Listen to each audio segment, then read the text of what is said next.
Hey guys, tonight we are going back to the very beginning of the daily grind. We aren't going to a battlefield, and we aren't exploring a jungle. We are going to school. But this isn't just any school. This is the birthplace of homework detention, and the very concept of writing it down. We are traveling back about 4,000 years to the ancient city of Ur in Sumer, modern-day southern Iraq. You are a young student, probably a teenager, and you are about to endure a day at the Adubba, the tablet house. Your day will involve lots of mud, a very strict teacher holding a stick, and a desperate attempt to memorize thousands of symbols that look like chicken scratches. But be warned, in Sumer, if you mess up your handwriting, you don't just get a bad grade. You get caned. So, try to wake up on the right side of the read mat. So, before you get comfortable, take a moment to like the video and subscribe, but only if you genuinely enjoy what I do here. Also, drop a comment below and let me know, what city are you in right now, and what time is it there? And if you still have nightmares about forgetting your homework, or showing up to class unprepared, leave a tablet emoji in the comments, so I know I'm not the only one with academic trauma. Now, dim the lights, maybe turn on a fan for that soft background hum, and let us ease into tonight. Journey together. You open your eyes, but you don't move. Not yet. You are lying on a woven reed mat, and the air around you is already warm, even though the sun has barely cracked the horizon. You aren't in a bedroom. You are on the roof, in the dense, bustling city of Ur around 2000 BCE. The roof is the best real estate in the house. Downstairs, the thick mud brick walls trap the heat of the day like an oven. But up here, under the fading stars, you can catch the faint breeze coming off the Euphrates River. You roll over, the reeds crunching softly under your weight. You can taste the dust in the air. It's a taste that never really leaves your mouth in Sumer, a mixture of dry earth, clay, and the smoke from thousands of dung-fueled cooking fires starting up across the city. You sit up and look out over the parapet of your roof. The city of Ur is waking up. It is a maze of beige geometry, a sprawling honeycomb of flat roofs and narrow, winding streets. But dominating everything, rising like a man-made mountain in the distance, is the ziggurat of Ur. This brings us to a mainstream historical fact, the Great Ziggurat. Even from your roof, it is terrifyingly impressive. It was built by King Ur-Nammu, a massive stepped pyramid made of millions of mud bricks, faced with baked bricks set in bitumen, ancient asphalt. It isn't a tomb like the pyramids in Egypt. It is a stairway for the gods. On the very top sits the temple of Nana, the moon god. You look at it with a mix of awe and dread. And the priests up there are watching the stars, calculating the omens, and probably deciding when the next festival is.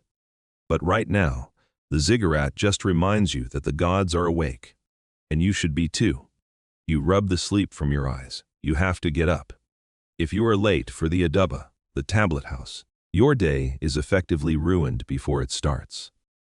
The Adubba is the scribal school. It is where you go to learn the art of cuneiform, the writing system that runs this entire civilization. You stand up and stretch. You are wearing a simple linen loincloth for sleeping. You walk over to the edge of the roof where your water jar is kept. The water is tepid, but it clears the dust from your throat. You splash some on your face.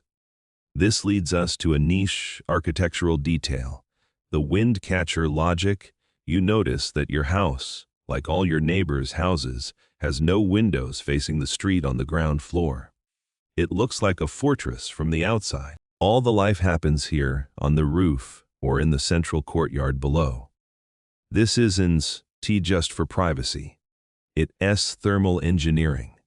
By keeping the exterior walls solid and thick, and opening the house only to the internal courtyard and the sky, the Sumerians created a cool pocket of air in the center of the home. The cool air from the night sinks down into the courtyard.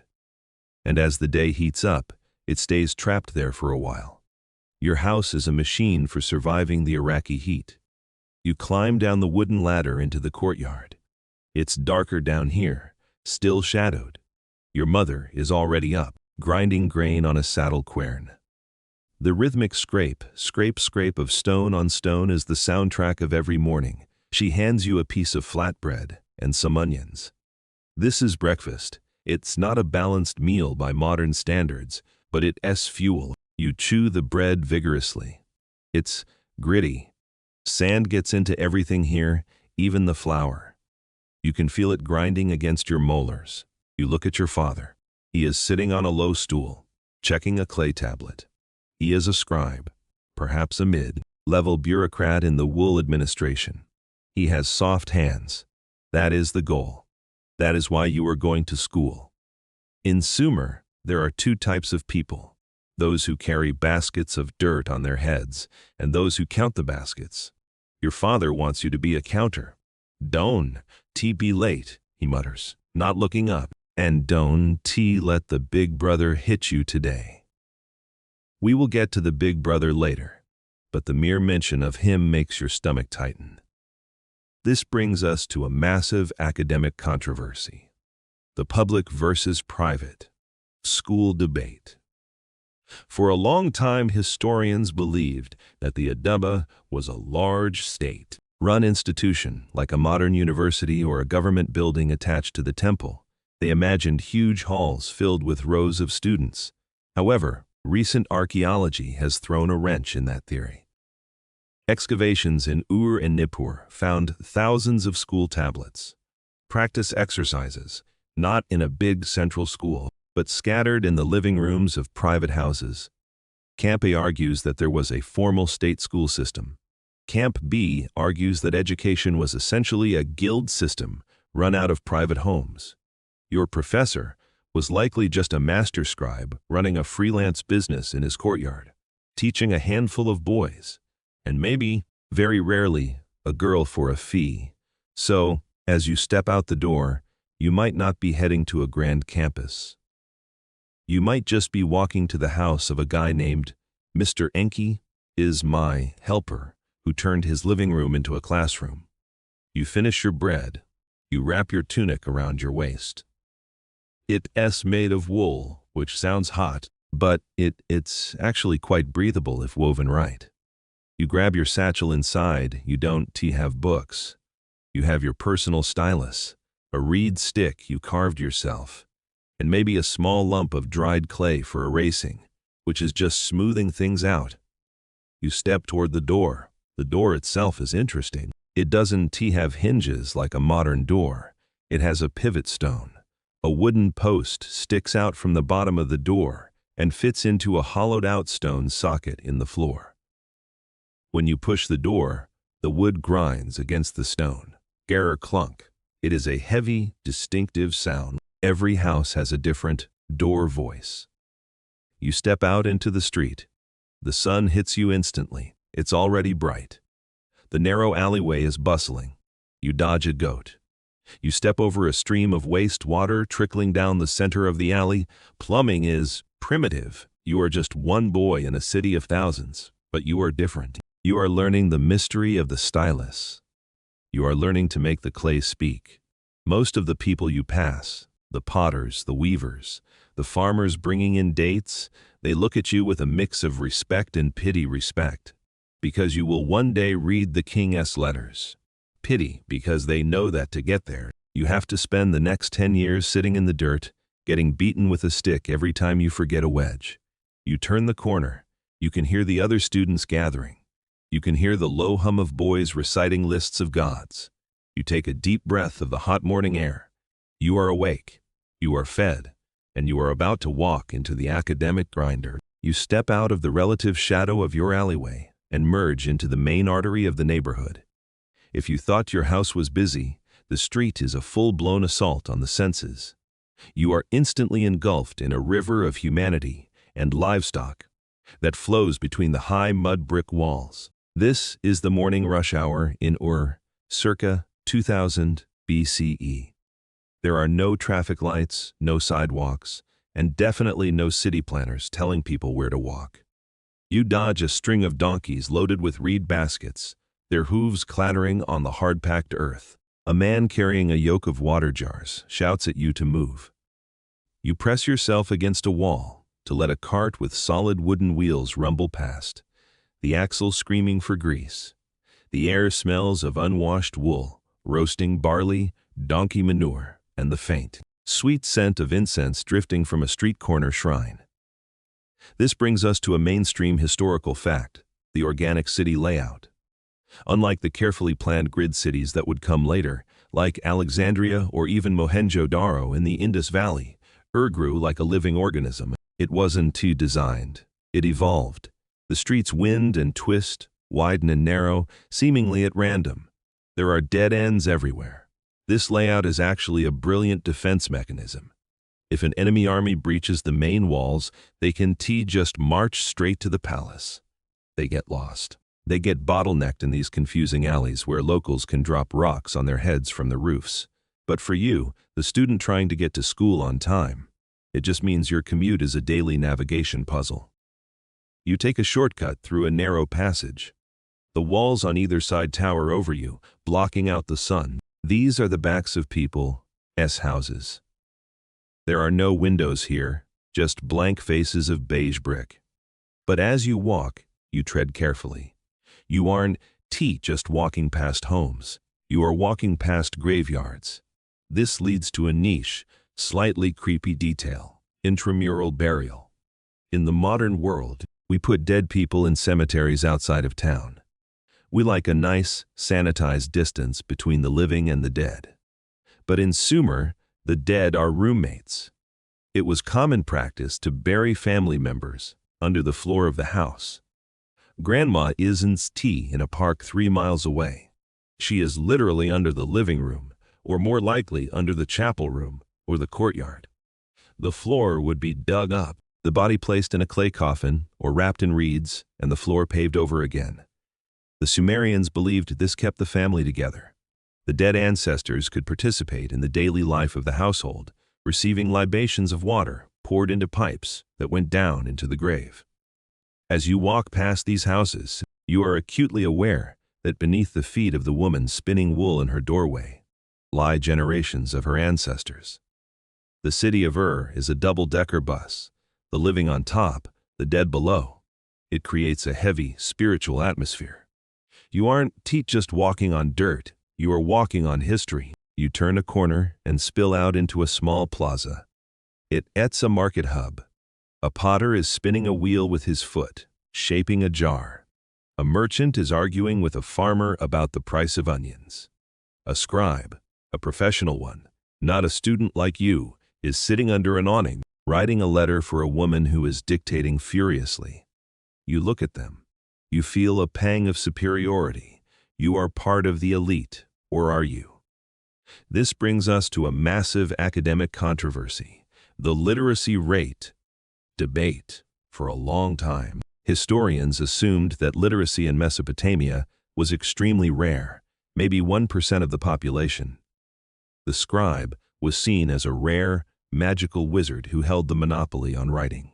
Camp A, the exclusive school, argues that cuneiform is so hard, with its hundreds of signs and complex logograms, that only those who dedicated their lives to it could read. They see the scribe as a high priest of information. Camp B, the vernacular school, is pushing back. They argue that literacy might have been much higher, perhaps 10 to 20% in urban areas. They point to the sheer volume of casual writing found by archaeologists. We find hastily scrawled notes about beer deliveries, graffiti on walls, and name tags on personal items. If only 1% of people could read, why label your pottery? Camp B suggests that, while only professors could read the high literature, your average merchant or craftsman probably knew enough functional cuneiform to read a receipt or a sign. So, as you walk past the potter, you wonder, can he read the tablet in your satchel? Or does he just see bird footprints? The thought makes you nervous. If everyone can read, your future job security as a bureaucrat is in danger. You better study harder. You hurry past the market. You are getting close to the Adaba. The neighborhood changes slightly. The houses here are a bit larger, the walls a bit straighter, This is the quarter where the professionals live. The priests, the merchants, the master scribes. You count the doors, 1, 2, 3. There it is. It doesn't look like a school. There is no sign saying elementary school of Ur. It looks just like every other house. But you know it. It's the place because of the pile of wet clay near the entrance and the sound of boys chanting in unison coming from the courtyard. You stop at the threshold. Your heart beats a little faster. Inside that door is the father of the school, Umia. He is the headmaster, and next to him is the man with the whip. Yes, that is an actual job title. In Sumerian schools, corporal punishment isn't a last resort. It's the curriculum. There is a saying from the tablets, the stick is the atmosphere of the school. You check your tunic. Is it straight? You check your hands. Are they clean? You check your memory. Did you practice your signs last night? You take a deep breath. You push the heavy wooden door on its stone pivot. Gear, clunk. The noise announces your arrival. The chanting stops. 20 pairs of eyes look up from the courtyard floor. The father of the school looks at you. He doesn't smile. You are late, he says. The clay is waiting. You step inside. The noise of the city, the donkeys, the merchants, the crying babies, is instantly cut off by the thick walls. You have entered the sanctuary of silence and mud. Your day has officially begun, and the first task is to write. It is to make the paper. You roll up the sleeves of your tunic, exposing your forearms. You walk past the rows of other students who are already seated, their heads bent low over their work. You try not to make eye contact. You head straight for the back corner of the courtyard, to the area that smells most like a swamp. This is the clay station. In the modern world, getting ready for school means opening a laptop or pulling a fresh sheet of paper from a spiral notebook. It is clean. It is dry. In Sumer, getting ready for school means playing in the mud. You stand in front of a massive ceramic jar, half buried in the ground. It is filled with water and a gray. You are holding a stick. To the uneducated observer peering over the wall, it looks like a piece of dead grass. But to you, this is the most powerful piece of technology in the world. It is the wand that turns mud into meaning. It is a reed, specifically, Arundodonyx, the giant reed that grows in the vast marshes of southern Iraq. It is thicker than a finger, hollow, and has a hard, glossy outer skin. You pull out your knife. It is a small blade made of copper. This brings us to a mainstream historical reality. The Bronze Age edge, iron hasn't really arrived yet. Or it is incredibly rare and meteoric. You are working with copper or bronze. These metals are soft. They lose their edge quickly. You have to sharpen the knife on a stone before you can sharpen the reed.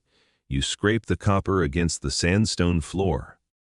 Shack, you test the edge on your thumb.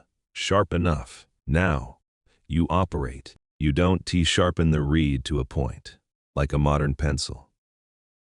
If you did that, you would just poke holes in the clay. You aren't making dot matrix art. You are writing cuneiform. The word cuneiform comes from the Latin cuneus, meaning wedge. Your goal is to create a tool that, when pressed into the clay, leaves a perfect, clean, triangular wedge shape. You slice the end of the reed at an angle. Snap.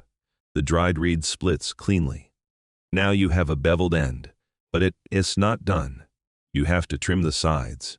You cut away the pulp, leaving only the hard outer rind. This leads to a niche, structural detail. The enamel of the marsh. Why do you leave the skin on? Because the outer skin of the reed is rich in silica. It is naturally waterproof and hard as a fingernail. The inner pulp is soft and spongy. If you strip the skin off, your stylus will absorb the water from the wet clay. It will get soggy. It will go mushy after 10 minutes of writing, leaving ragged, ugly marks.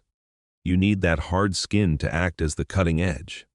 It is the steel of the vegetable world. You inspect the tip. It needs to be a perfect shape. But what shape? This brings us to a massive academic controversy, the triangle versus square tip debate. For decades, scholars looked at the wedge shapes on the tablets and argued about the tool that made them. Campa, the triangularists, argued that the tip of the stylus was cut into a literal triangle. You press a triangle in, you get a triangle out. Simple geometry. Camp B, the quadrangularists, argued that this is wrong. If you cut a reed into a triangle, it gets weak. It snaps. Camp B suggests, and recent experimental archaeology confirms, that the tip was actually square or rectangular. Wait, how does a square make a triangle?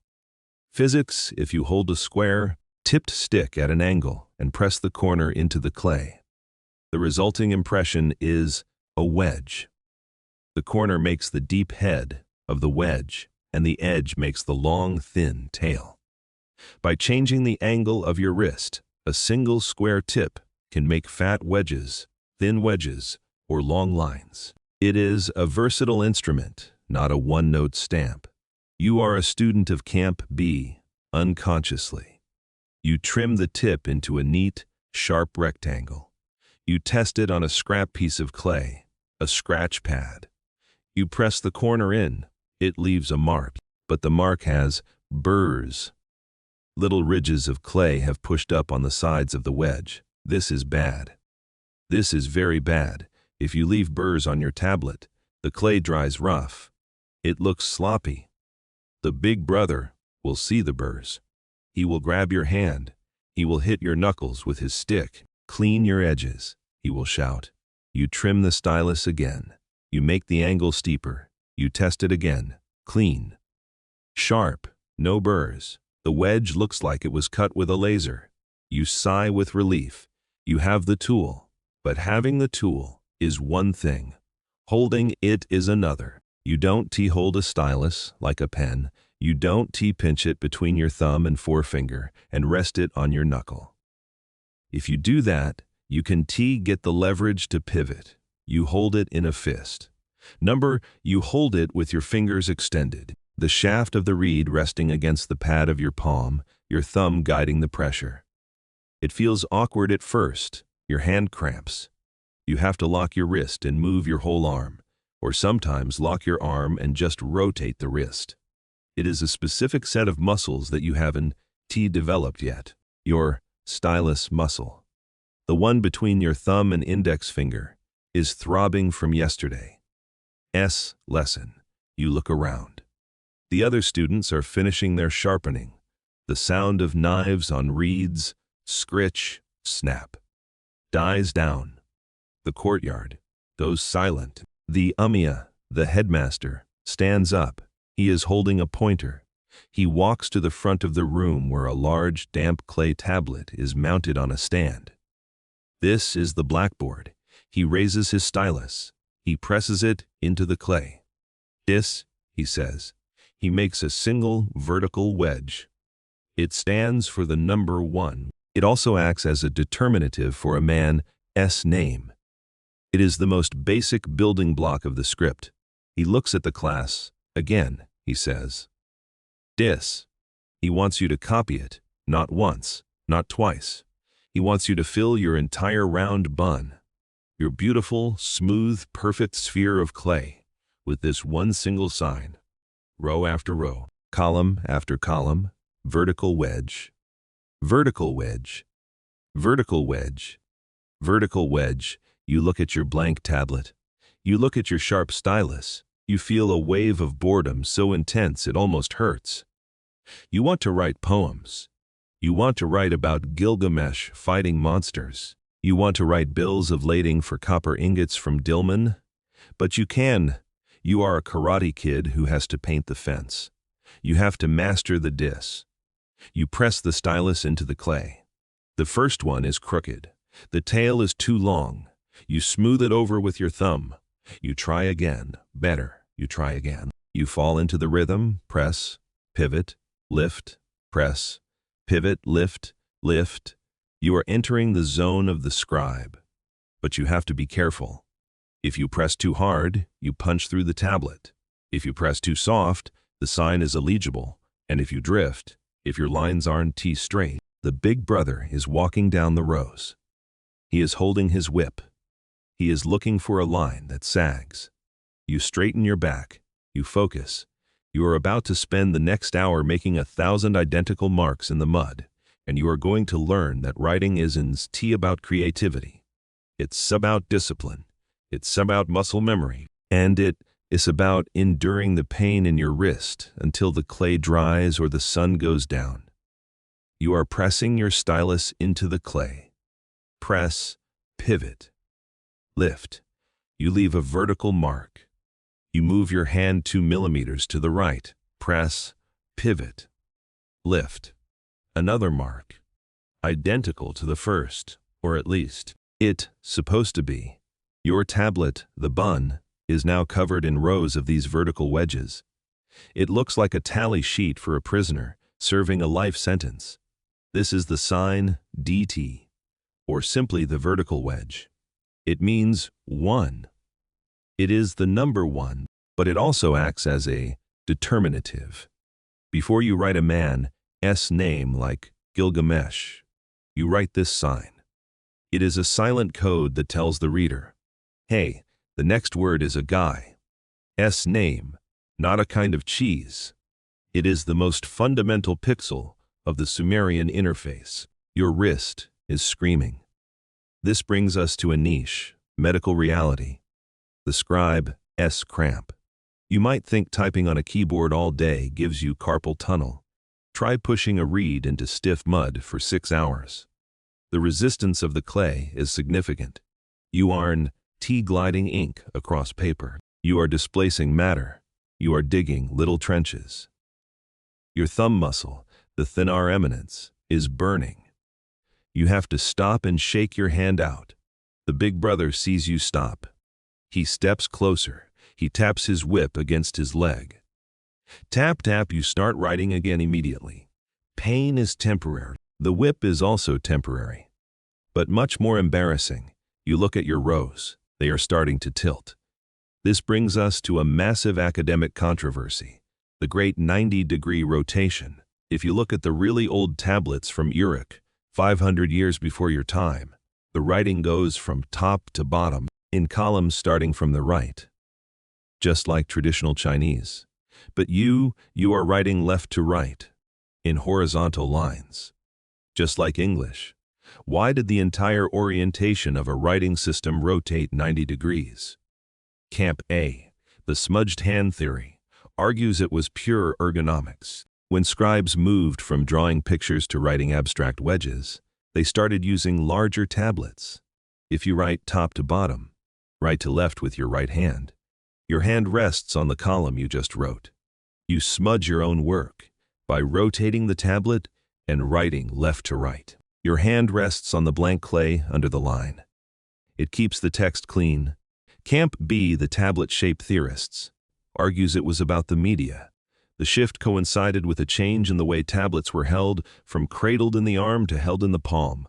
The controversy is profound because it changed the signs. A symbol that used to be a man standing up, head at top, became a man lying on his back, head at left. You are writing in a world that has fallen on its side. To read the old inscriptions on the temple walls, you have to crane your neck sideways. But for your homework, you follow the new, modern, smudge-free standard. You finish the row of vertical wedges. Now, the teacher claps his hands. Horizontal, he barks. Tab, you have to rotate your wrist. You have to press the side of the stylus into the clay to make a wedge that points to the right. This is harder. Your elbow has to tuck in. Press, drag, lift. The tail of the wedge trails off. It looks elegant, or it looks like a dead worm, depending on your skill level. Then the diagonal. This is the angle hook. It looks like a less than sign. You have to jab the clay deeply. This creates a deep shadow. This leads to a mainstream historical fact. The shadow script cuneiform is a 3D script. It relies on light and shadow to be legible. If you hold a tablet in flat lighting, like a cloudy day, it looks like a lumpy mess. But if you hold it in strong, raking light, like the sun or a lamp to the side, the wedges fill with shadow. The text pops. You are literally writing with shadows. You realize why the school courtyard is open to the sky. You need the sun to read what you just wrote. You look at your tablet. It is full. It looks like a disaster. The lines waver. The wedges are different sizes. The big brother walks by. He snatches the tablet from your hand. He looks at it. He sighs. He doesn't grade it. He does give you a gold star. He takes his thumb and smashes it. He wipes his thumb across the wet clay, obliterating your hour of work. Smooth it, he orders. Again, you feel a tear prick your eye. You worked hard on those wedges. But in the Adaba, attachment is weakness. The clay is eternal. Your work is transient. You take the rolling pin. You smooth the tablet back into a blank, gray sphere. You start again. Dis. But as you write, you notice your clay is getting tough. It is fighting you. The water is evaporating. The clay is transitioning from plastic to leather hard. You have to work faster. If you don't finish the exercise before the clay dries, you can finish it at all. You can write on dry clay. You dip your hand in the water bowl and rub the surface. It gets slimy. Writing on slime is slippery. The stylus skids. You are managing the hydrodynamics of your notebook. The teacher changes the lesson. Enough wedges, he says. Now we combine them. Right K. Mouth. It is a composite sign. A lot of wedges intersecting. You try to construct it. It looks like an explosion. Right. Ninda. Bread. This sign is basically a bowl with food in it. It represents your lunch. Thinking about lunch makes your stomach growl. You write the sign for bread. You press it deep. You want the bread to be real. You look at the student next to you. His name is Enlil Mubalit, or something equally long. He is good. His wedges are crisp. His lines are straight. He notices you looking. He smirks. He holds up his tablet. It is perfect. He is the Hermione Granger of You hate him, but you also need him, because if you forget the sign for beer, you are going to have to peek at his tablet. The sun is directly overhead now. The shadows in the wedges are disappearing as the light turns vertical. It is becoming hard to read. The Ummiyah claps his hands. The basics are done, he announces. Put down the stylus. You drop the reed. Your hand is locked in a claw shape. You have to pry your fingers open with your other hand. You massage your wrist. You have survived the warm-up. But now, the real horror begins. Writing one and bread is easy, but a scribe doesn't just write words. He categorizes the universe. The teacher walks to a large basket in the corner. He pulls out a large rectangular tablet covered in tiny, dense writing. It is a lexical list. Specifically, it is the standard list of vessels. He is about to make you memorize the name of every single type of pot, jar, bowl, and cup. In the known world, there are hundreds of them, and you have to write them all. In order from memory, you groan internally. You are about to enter the encyclopedia phase of the day, and you are going to wonder why a civilization needs 20 different words for soup bowl. You are staring at a clay tablet that is dense with writing. It looks less like a text and more like a spreadsheet from hell. The teacher has handed you the master copy, and your job is to duplicate it. Line by line, wedge by wedge. Welcome to the lexical list. If you thought writing 1,000 times was boring, you are about to discover a new definition of tedium. This is the core of the Sumerian curriculum. You don't learn to write by writing sentences like, "The cat sat on the mat." You learn by writing lists, endless, exhaustive, obsessive lists of nouns. The list in front of you is a section of the famous series known as Arahubulu, borrowed later by the Babylonians. But the roots are here. It organizes the universe by material. Section 1, trees and wooden objects. Section 2, reeds and reed objects. Section 3, pottery. Section 4, hides and leather. Today, you are doing Section 3, pottery. You write the sign for pot, dug. Then, you write water pot. Then, beer pot. Then, milk pot. Then pot with a handle. Then pot with 2 handles.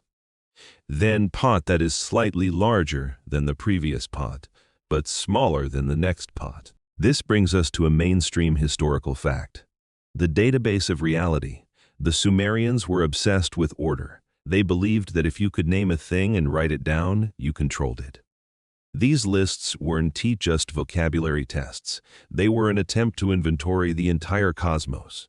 There are lists of different types of sheep, lists of body parts, lists of gods. By copying them, you aren't just learning spelling.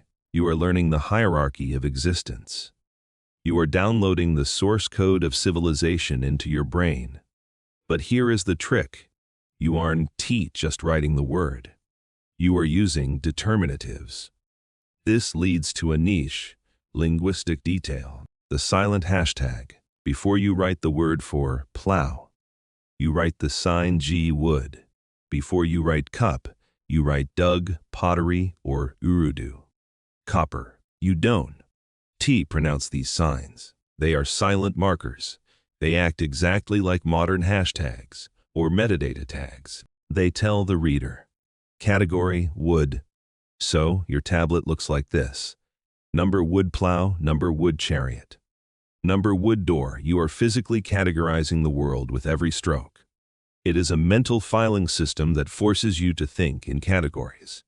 But as you write the word for ritual libation vessel with a spout, you realize something annoying. You have never seen a ritual libation vessel with a spout. Your family is middle class. You drink from rough clay cups, yet you have to memorize the spelling for luxury items made of gold and lapis lazuli that only the king uses. This brings us to a massive academic controversy. The archaic fossilization. Historians have noticed that these lists contain words that were already obsolete in your time. 2000 BCE. They list types of chariots that hadn't been used for 500 years. They list tools that no one knew how to use anymore. Camp A, the conservators, argues that the scribes preserved these words out of religious reverence. The old words were sacred. You kept them to read the ancient texts. Camp B, the cognitive theorists, argues that the lists became a self-referential bubble. The school stopped looking at the real world. They just looked at older lists. They argue that Sumerian education became trapped in a list matrix, teaching students a frozen artificial language that had nothing to do with the street slang spoken outside the door. You are learning a dead language to administer a living city. It's like a modern student spending 4 years memorizing the technical manual for a Model T Ford in order to become a Tesla mechanic. You sigh. You write the sign for pot stand. Your hand slips, the wedge goes too deep, it cuts into the line below. Stop. It is the voice of the big brother, SES. Gal. He is standing right over your shoulder. You can smell his breath, onions and beer. He is the teaching assistant. His job is to check your work before the master sees it. That is sloppy, he sneers. The tail of your dug is crooked. It looks like a cow mouth. Are you drinking from a mouth, student? He raises his stick. You flinch. This is the reality of the Adubba, fear. There is a famous Sumerian essay from this period called School Days. You drop your stylus. It rolls across the reed mat. You don't care. The gong has sounded or the shadow has hit the noon mark, and for the next hour you are a free man.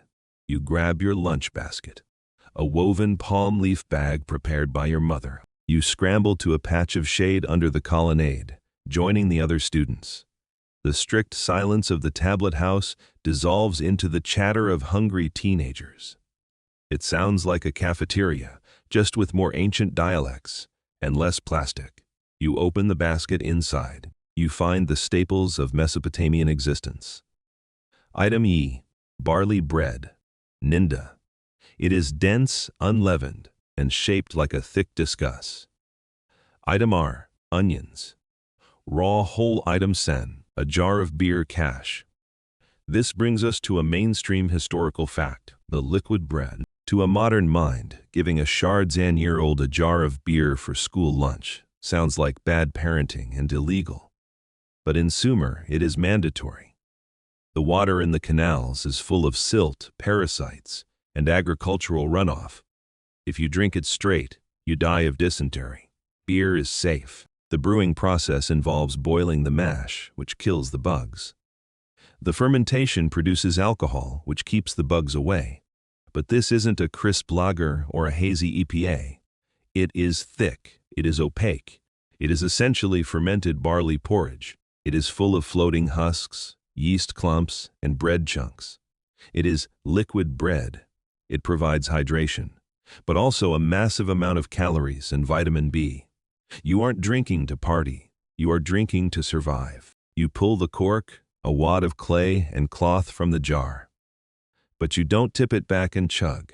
If you did, you would get a mouthful of bitter sludge from the bottom. You reach into your belt and pull out your most important utensil, the straw.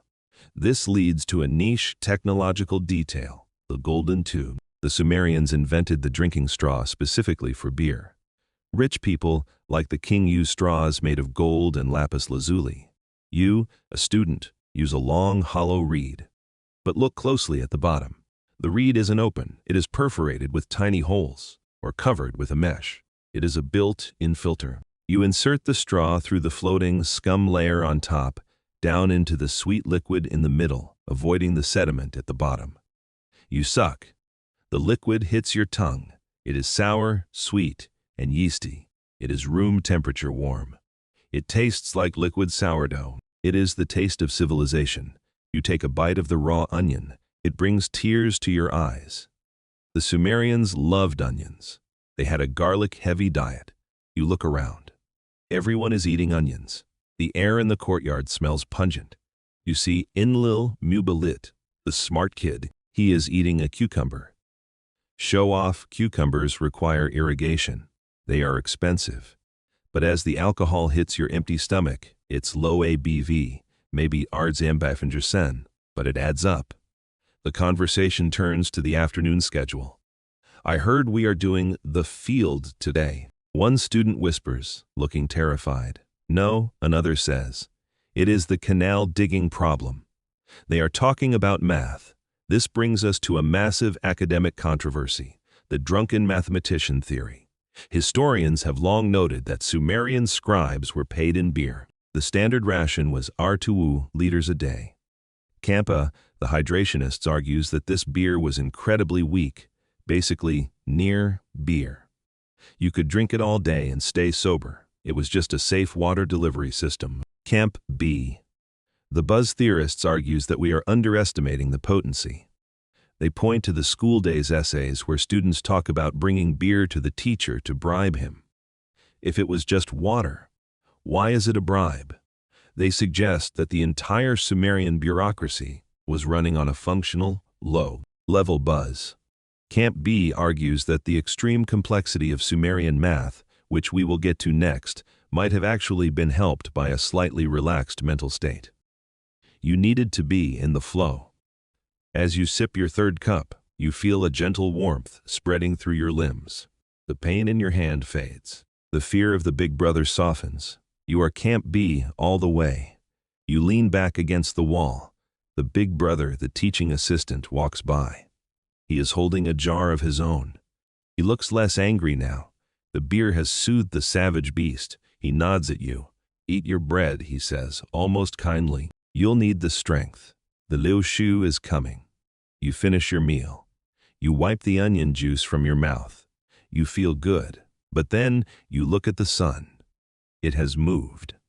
The shadow of the wall has crept across the courtyard. Lunch is over. The Ummiyah is standing up. He is clapping his hands. Put away the jars, he shouts. Clear your minds. You cork your beer. You put the straw back in your belt. You pick up your tablet. The bun is now leather hard. It is perfect for writing, but you aren't writing words anymore. You are about to enter the world of sexagesimal mathematics. You are about to learn why a circle has senpai Lucia degrees, why an hour has Lucia finjonutes, and why counting to shears is for amateurs. And you are going to do it all without a zero. You groan. The beer buzz suddenly feels less like a help and more like a hindrance. You dip your stylus in the water. It is time to calculate the volume of a pile of dirt. You are staring at a new, square tablet.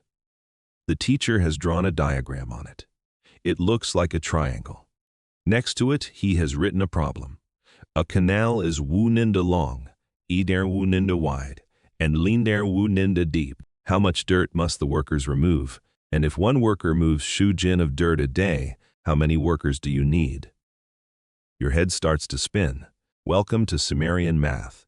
This brings us to a mainstream historical fact. The sexagesimal system base liu shi. In the modern world, we count in base shi. We have 10 fingers. It makes sense. The Sumerians counted in base liu shi. Why? Look at your hand. Use your thumb to count the segments, phalanges of your 4 fingers. R, sen, shu, r. Now use the 5 fingers of your other hand to count the sets of shur. Wu x shur, don't you liu shur. You are a human abacus. Base liu shi is genius, because liu shi is a highly composite number. It can be divided evenly by r, sen, si, wu, liu, shi, shur, shur, r, shur, and senshi. Base shur. It only divides by r and wu. Base shur is clumsy for fractions. Base liu shi is elegant.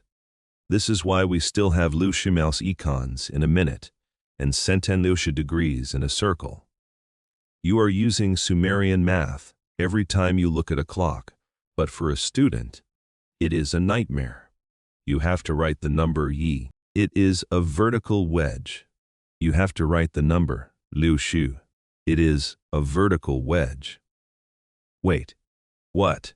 This leads to a niche, terrifying reality, the missing zero. The Sumerians did not have a zero. They didn't have a placeholder. So, a single wedge could mean e, or liu shu, or senchen liu bai, or liu shu finji eth. How do you know which one it is? Context. You have to guess, based on the problem. If you are counting cows, it probably means 1 cow, not senchen liu bai cows. But if you are counting grains of barley, it might be senchen liu bai. You are solving algebra problems where the value of x changes depending on how you squint at it. You look at the canal problem. You have to convert ninda, length, into volume, sar. You scratch the calculations into the clay. Wu times e dern wu, plus the depth coefficient. You are sweating. If you get the volume wrong, the king hires too few workers. The canal doesn't get finished. The fields dry up. The city starves. You aren't just doing math. You are learning bureaucratic responsibility. The scribe is the engineer of the state. This brings us to a massive academic controversy, the practical versus theoretical split. For a long time, historians thought these math tablets were purely practical training for future surveyors. Campa, the pragmatists, they learned to calculate mud bricks because they needed to build walls. Camp B, the abstract theorists, look closer. They found tablets with problems that are physically impossible. Calculate the volume of a siege ramp. If the ramp is e by uni less high, calculate the interest on a loan of silver if the interest compounds every microsecond. These problems have no real-world application. Camp B argues that the Sumerian scribes were math nerds. They were showing off. They were exploring the theoretical limits of their number system just for fun. They were the first pure mathematicians, solving puzzles for the joy of the algorithm. You, sweating over your clay, do not feel the joy. You feel the panic. You write down your answer. Sishawu workers. You look at Enlil Mubalit, the smart kid. He has written, send by workers.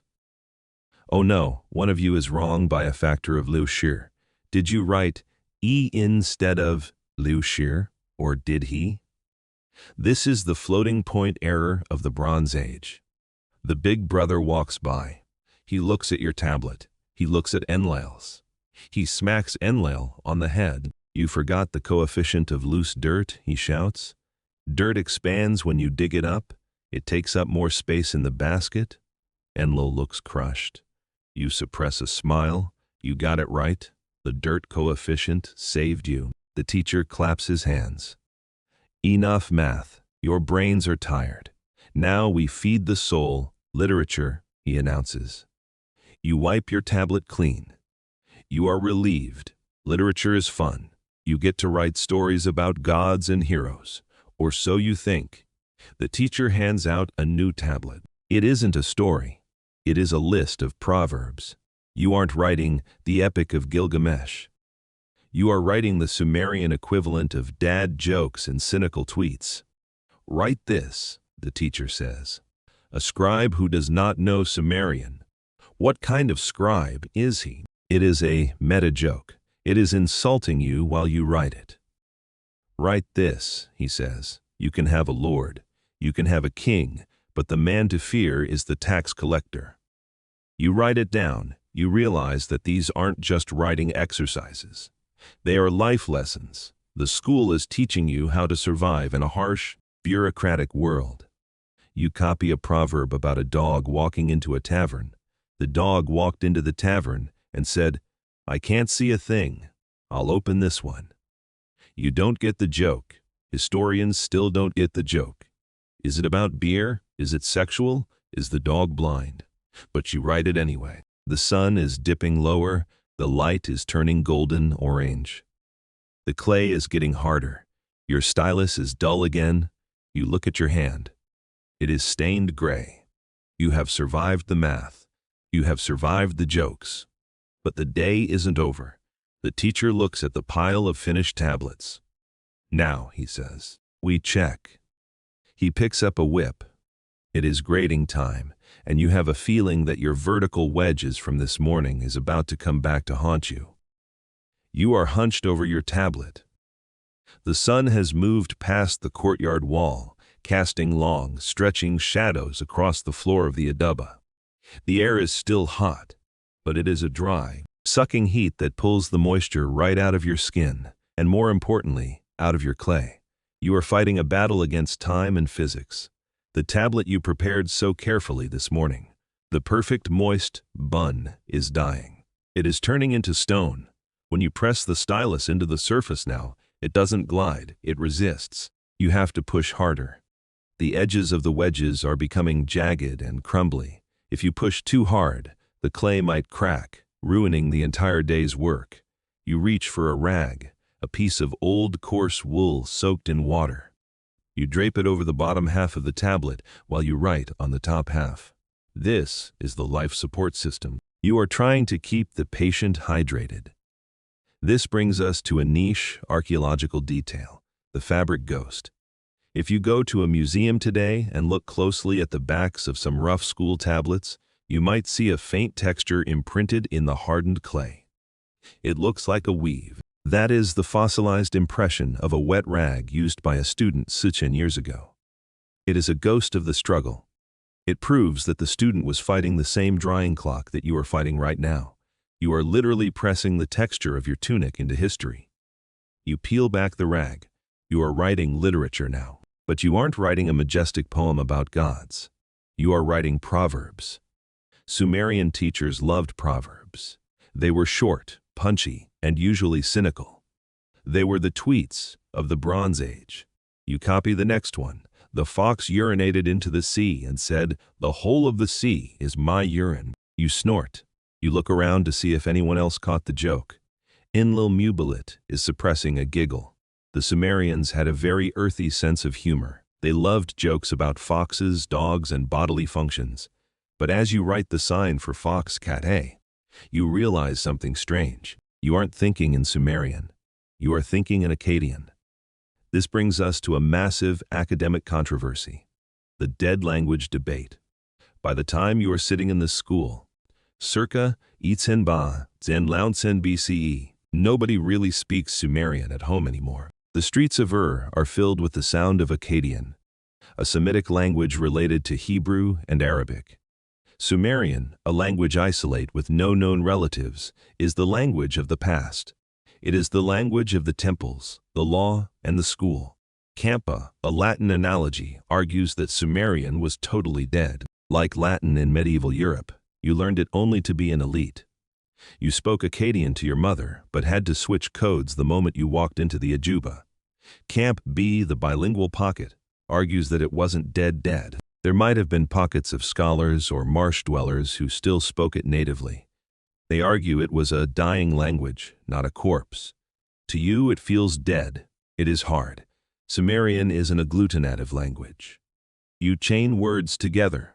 To the king becomes one giant word, chain. Akkadian is different. You are constantly translating in your head. The teacher yells in Sumerian, write. You think in Akkadian, okay, I'm writing, and then you write in Sumerian. It is a mental gymnastics routine that leaves your brain frying faster than the clay. You write another proverb, a scribe who does not know the Sumerian language. What kind of scribe is he? It is a guilt trip carved in mud. You feel the sting of it. You are that scribe. You are struggling. The big brother walks by. He stops at your side. He looks at your fox proverb. Your water sign is messy, he says. It looks like oil. He taps the tablet with his whip. Do you want the fox to pee oil? No, big brother. Fix it. You grab your eraser, but you don't have a pink rubber block. You have a bone spatula, or sometimes just a smooth pebble. You dip the spatula in water. You rub it over the offending sign. The clay turns to slurry. The sign disappears. You smooth it flat. But now you have a wet spot on a dry tablet. If you write on it immediately, the stylus will sink too deep. You have to wait. But if you wait, the rest of the tablet dries out. It is a nightmare of moisture management. You are playing God with humidity. You blow on the wet spot. You wait. You look at the sun. It is getting lower. The shadows are stretching out, turning the columns of the courtyard into long, dark fingers. The day is almost over, but the tension is rising. Why? Because the end of the day is not bell rings, go home. The end of the day is inspection. The master, the Amia, is going to walk down the rows. He is going to look at your bun. He is going to look at your list of pots. He is going to look at your farting fox. And he is going to decide if you go home to dinner or if you stay for correction. This leads to a mainstream historical fact. The caning, corporal punishment, was formalized. It wasn't done in anger. It was done as a pedagogical tool. There are records of fathers writing to teachers, saying, "My son is lazy, please beat him." There are records of students writing, "I neglected my art, and my teacher beat me." You are terrified. Your wrist hurts. Your eyes are blurry. The Akkadian Sumerian translation has turned your brain into soup, and you know that the vertical wedges on your morning tablet were crooked. The Ummiyah stands up. He picks up a basket. He puts down his pointer. He picks up a heavier stick. "Tablets up," he commands. You lift your heavy, drying clay tablets. Your arms tremble. He starts walking down the line. He stops at Enlil Mubalit. He nods. Good. He stops at the boy next to you. He frowns, sloppy, thwack. A sharp rap on the shoulder. The boy doesn't cry. Crying is for non-scribes. He steps in front of you. You hold up your fox. He looks at the water sign you erased and rewrote. It looks a bit lumpy. He looks at your face. You are covered in mud. You look exhausted. He pauses. You hold your breath. Is he going to hit you, or is he going to let it slide? You remember the beer your father sent last week.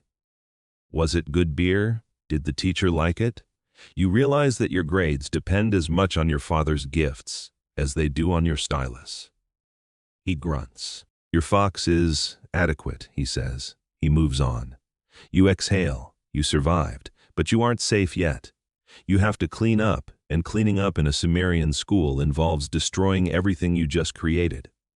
You are about to perform the daily ritual of recycling. You have to take your hard work, your proverbs, your math, and throw them back into the abyss. You are standing at the edge of the courtyard, holding your day's work in your hands. To a modern student, this would be the moment you file your essay in a binder or hit save. But to you, this is the moment of destruction. You walk to the large ceramic jar in the corner. The same one you pulled the clay from this morning. It is the recycling bin. You look at your tablet. You see the rows of vertical wedges you practiced for an hour. You see the list of water pots and beer pots. You see the proverb about the fox. It represents 10 hours of focus, sweat, and hand cramps. And you are about to erase it forever. You drop the tablet into the water. Splosh. It sinks. Bubbles rise to the surface. You watch as the water attacks the clay. The sharp edges of your beautiful cuneiform signs begin to soften. The fox dissolves into a smudge. The pot melts back into mud. Within an hour, your homework will be nothing but sludge at the bottom of the jar, ready to be kneaded into a new blank slate for tomorrow. This brings us to a mainstream historical fact, the ephemeral nature of schooling.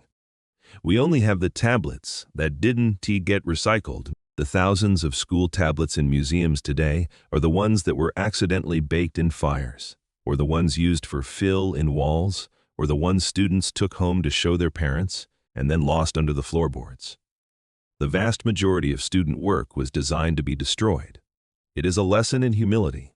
The knowledge is in your head, not in the clay. If you don't remember it, it is gone. There is no cloud backup. You wash your hands in a separate basin. The gray film of clay finally comes off, revealing red, raw skin underneath. Your stylus muscle is throbbing. You walk back to your spot to collect your things. You grab your satchel. You grab your empty lunch basket, which still smells of onions. But before you leave, you have to say goodbye. Not see you later. You have to perform the formal exit protocol. You line up with the other students. You bow to the Amia, the master, Nidba, you murmur. Offering wine respect, you bow to the big brother, the assistant with the whip. You try not to make eye contact with the whip. You step out the door, the transition is jarring. 1 minute, you are in the silent, ordered geometric world of the school. The next, you are back in the chaotic, noisy streets of Ur. The sun is setting. The air is cooling down, turning purple and gold. The street is filled with the smell of roasting meat and wood smoke. You are hungry again. The beer and onions have worn off. You walk home, but you don't take the direct route. You walk past the ziggurat. It is lit by torches now. It glows against the darkening sky. You see the priests walking up the massive stairs. They are carrying tablets. Real tablets, tablets made of baked clay, or maybe even stone.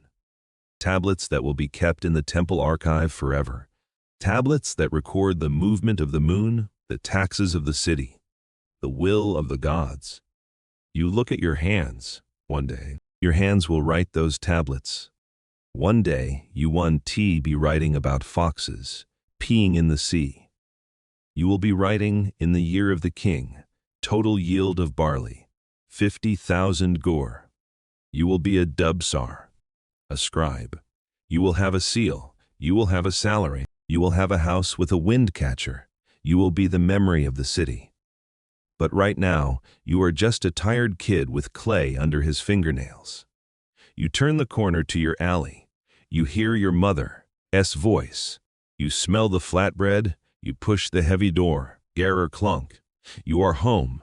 Your father looks up from his stool. Did you learn? He asks. I learned, you say. Show me your hand. He checks your knuckles. No bruises. No whip marks. He smiles. A rare, tired smile. Good, he says. The beer was worth it. You sit down, you eat. The day is done, the clay is dissolving, but the wedges are in your mind. Dis, tab, U, vertical. Horizontal, diagonal. You close your eyes, and you see them floating in the dark. You are a scribe, and tomorrow you have to do it all again. Let's pause the sunset for a moment. Before you could throw that tablet into the water and wash your hands of the day, you had to survive the gauntlet of the inspection. We left you at the end of the proverb lesson, holding your fox tablet. The Amia, the headmaster, was walking down the line. But he isn't. The only one watching you. Standing behind him is a group of older students.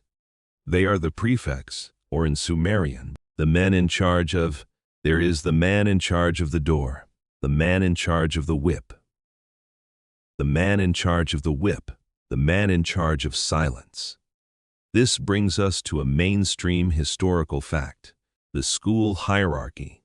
The Adaba wasn't a democracy. It was a rigorous hierarchy designed to mimic the bureaucracy of the state.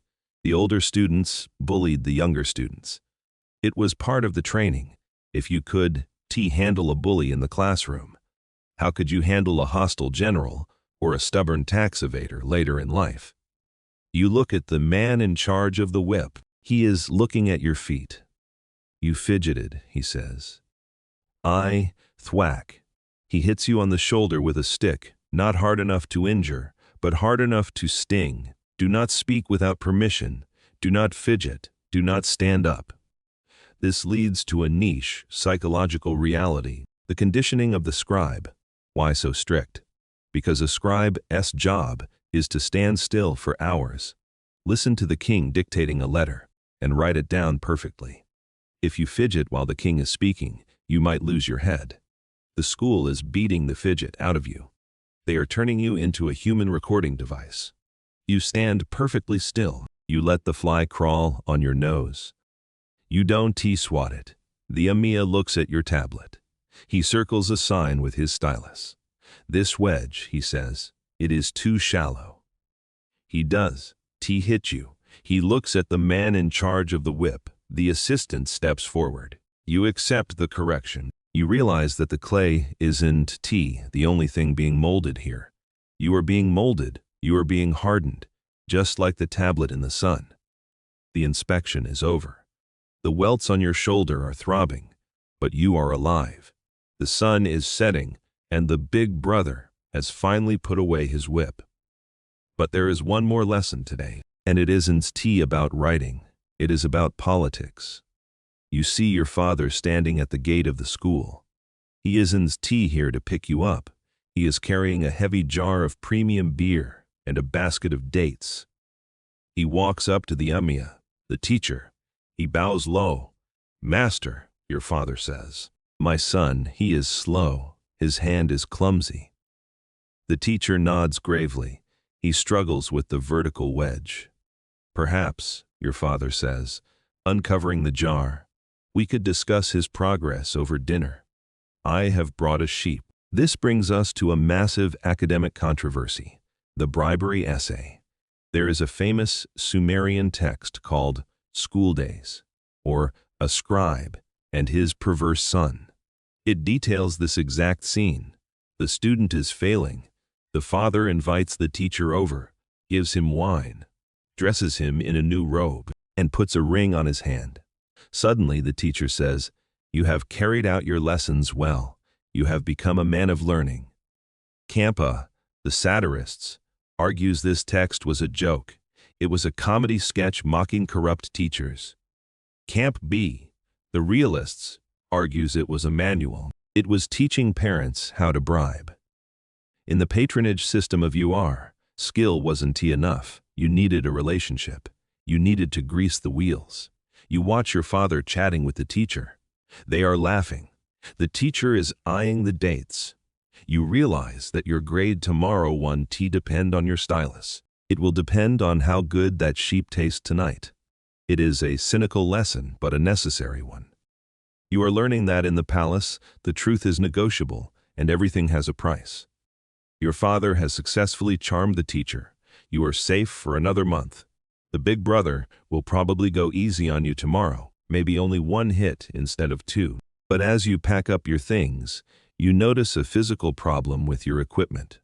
Your clay supply is running low, and the air in the courtyard is getting drier.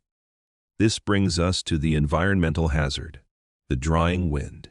Sumer is hot, but the real enemy of the scribe is the shamal, the northwesterly wind that blows dust and sucks moisture out of everything. You look at the communal clay bin. The water level has dropped. The clay at the top is crusty, leather hard. If you use this clay tomorrow, your stylus will drag. Your wedges will be ragged. You have to fix it. You grab a bucket. You have to run to the canal.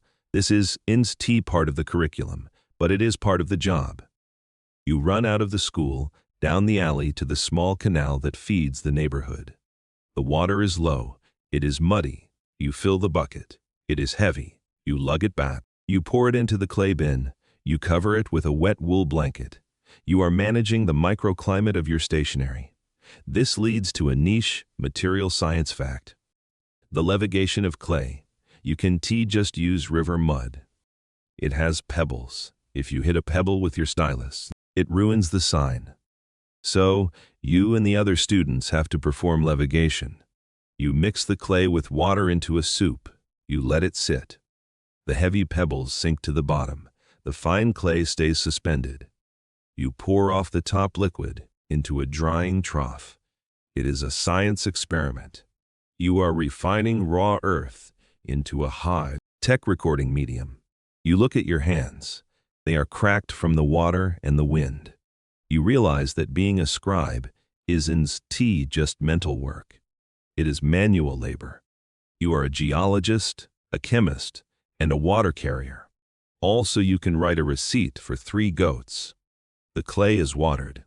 The teacher is fed. The sun has finally touched the horizon, turning the sky into a bruised purple. Now, finally, you can do what you wanted to do 3 hours ago. You walk to the recycling jar. You hold your Fox proverb tablet, the one the teacher called adequate. It is the best thing you have ever written. The wedges are mostly straight. You want to keep it. You want to take it home and show your mother, but you can. Tablets are heavy. If every student took their work home, the house would be full of rocks in a week, and the school needs the clay back. You drop it in the water, splosh. You watch the fox dissolve. The word for ab, bay, melts into the word for urine, cash 4. The poetry returns to mud. This brings us to the final reality of the Adaba, the cycle of erasure. You are learning that information is temporary. The medium is reusable, but the skill, the muscle memory in your hand, that stays. You wash your hands. The gray film swirls down the drain. You grab your empty lunch basket. You bow to the empty spot where the teacher sat. Nidba, you whisper. You step out of the school. The door pivots shut behind you. Grr clunk. The silence of the school is replaced by the noise of the evening city. You breathe in the smell of wood smoke. You are free. You are walking home through the darkening streets of Ur. The oil lamps are being lit in the windows, casting yellow squares of light onto the dusty road. You hear the sound of families eating, arguing, and laughing. You are tired. Your back aches. Your hand is cramped into a permanent claw. But you feel different than the boy who walked this path this morning. You pass the ziggurat again. It looms against the stars, massive and silent. You look at the priests on the summit. You realize that you are joining their club. You know the secret code. You know that a vertical wedge means 1, but it can also mean man or 60. You know how to turn a reed into a voice. You are a Dubsar scribe in training. This leads to the mainstream historical fact, the power of the scribe. In a few years, you won't be carrying a lunch basket. You will be carrying a cylinder seal. You will run the economy. You will count the grain that feeds the city. You will write the treaties that stop wars. You will record the hymns that please the gods. In a world of illiteracy, you are a magician. There is a Sumerian proverb. The scribal art is the mother of orators. the father of masters. You are becoming a master. You reach your door. You push it open. Your father is back from the teacher's house. He looks happy. The bribe worked. Your mother hands you a bowl of stew. You sit down, you eat. You look at your hands. They are clean, but the ghost of the clay is still there. You close your eyes behind your eyelids. You see wedges, you. They are floating in the dark. You are dreaming in cuneiform. The city of Ur sleeps. The Euphrates flows. The clay in the river bank waits for tomorrow. You have survived the tablet house, and tomorrow you will do it all again. The final tablet, and so the stylus is laid to rest. The clay has returned to the water, and the words have returned to the mind. The heavy wooden door of the Adaba is shut for the night. You can relax your hand now. You don't have to hold the reed. You don't have to worry about the drying wind or the teacher. Whip. The lesson is over. Imagine you are back on your roof, lying on your reed mat under the vast, starry sky of Mesopotamia. The air is cool and still. The ziggurat watches over you, a silent mountain of order in a chaotic world. You are safe. You are part of the chain of knowledge that will one day build the future. Let the shapes of the wedges fade into the soft light of the moon. Drift away from the clay. Drift into the sleep of the just. Sleep. The story ends here. Good night.